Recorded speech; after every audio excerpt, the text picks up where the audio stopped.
All right, now Apple unveiled its new iPhone 3GS today, and the long-awaited Palm Pre finally debuted this weekend. We're going to discuss the ramifications for the mobile industry in The Loop.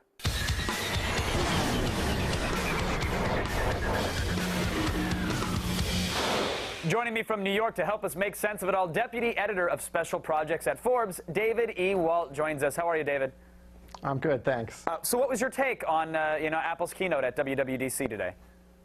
Well, it was kind of blah. I think the new products are interesting, but it's hard to get excited about sort of down years like this. And you have to understand that part of Apple's thing is they can't blockbuster every single year. They've got to have some downtime to release new products. And if you really want innovation, they can't just be shoving stuff out the door. Right. Well, for the announcements that were slightly positive, that weren't exactly blah, was there a favorite new feature announced today that for you?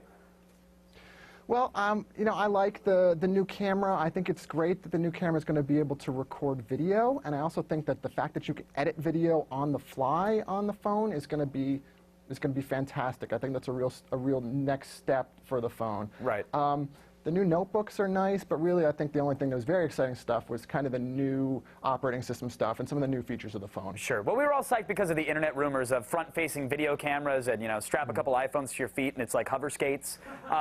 Neither of those got announced. What do you think was missing that also should have been there? Well, I still want to see a netbook.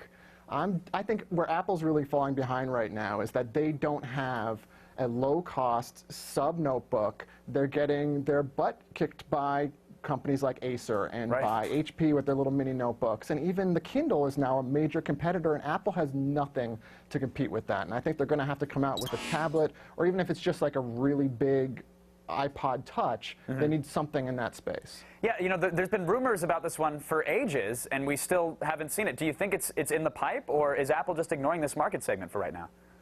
And they can't ignore it forever. I mean, they've kind of made some efforts. Like today, they cut the price of the Air by $700. Of course, it's still, costs as much as 5 Acer netbooks, but they're moving there. I think they will have a tablet or like a big touch eventually, but it's probably going to be like 2010 by this point. But David, it fits in a manila envelope. Come on. You can't do that with 5 Acers.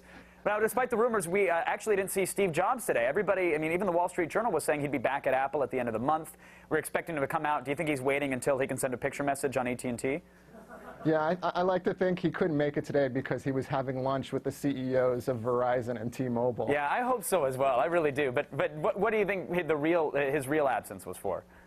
Well, Steve's a showman, and he's always has been, and his Big Macworld speeches were always about one more thing. Right. And I think he wanted the products to come out today, get their own press, and he's going to make his own special appearance. At the end of the month, he's still expected to come back to the company, and I think he'll do that in his own way. I hope he does return. And, a lot of people are talking about the Palm Pre that came out over the weekend. Do you think Apple did enough today to sway people from jumping ship and maybe signing up with Sprint?